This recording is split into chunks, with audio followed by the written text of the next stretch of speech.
आपल्या परिवारातला एक मुलगा भाऊ आणि सदस्य समजून आपण भरभरून प्रभाग क्रमांक 5 मध्ये 3 उमेदवारांना निवडून दिलं आणि तुमच्या मनापासून धन्यवाद मानायचे होते आणि त्याचंच कुठेतरी निमित्त साधून आज आपण हा फक्त छोटासा परिवार कौटुंबिक गेट टुगेदर हा मेळावा आज या ठिकाणी आपण ठेवलेला आहे। स्थायी समिती सारख्या मोठ्या महत्वाच्या सभापतीपदी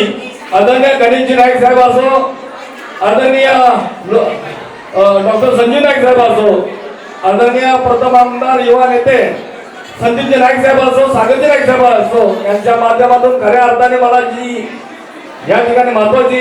समिती दिली, सभापती म्हणून त्या ठिकाणी बसवलं,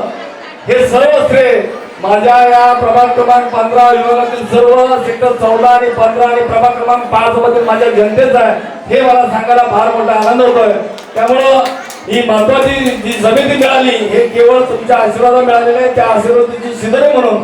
मी सातत्याने या ऐरोली भागामध्ये तळागाळातील सर्वसामान्य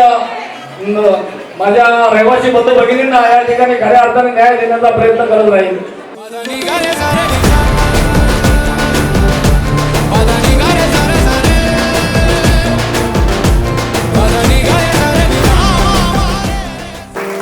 हा परिवार गेट टुगेदर असला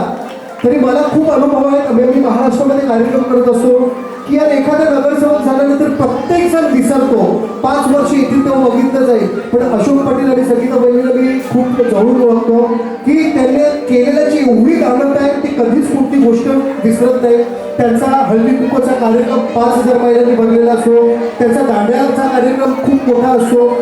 साहेब पट्टे असू दे, बारसा असू दे, सोसायटीची पूजा असू दे, अगदी गुणगौरव सोहळा असू दे, प्रत्येकाच्या घरपर्यंत पोहोचतात। आज अभिमानानं सन्मानानं सन्मानपूर्वक आज नवी मुंबईचा सभापती जर कोणाची निवड केली तर आपल्या घरातील, आपल्या सोसायटीतील, आपल्या सेक्टरमधला माणूस अशोक भाऊ यांना निवडून दिलेला आहे। सभापती म्हणजे ही काही छोटी बाब नाही आहे, अख्ख्या नवी मुंबईची चावी ज्या एका माणसाकडे असते ती चावी आपल्या ऐरोलीमध्ये सेक्टर 15 मध्ये आपल्या अशोक भाऊंच्या हातामध्ये आलंय, त्याबद्दल मी नेहमीच सांगेन अशोक भाऊ सांगितलं नाही तुम्हाला पुढच्या वाटचालीसाठी खूप खूप शुभेच्छा।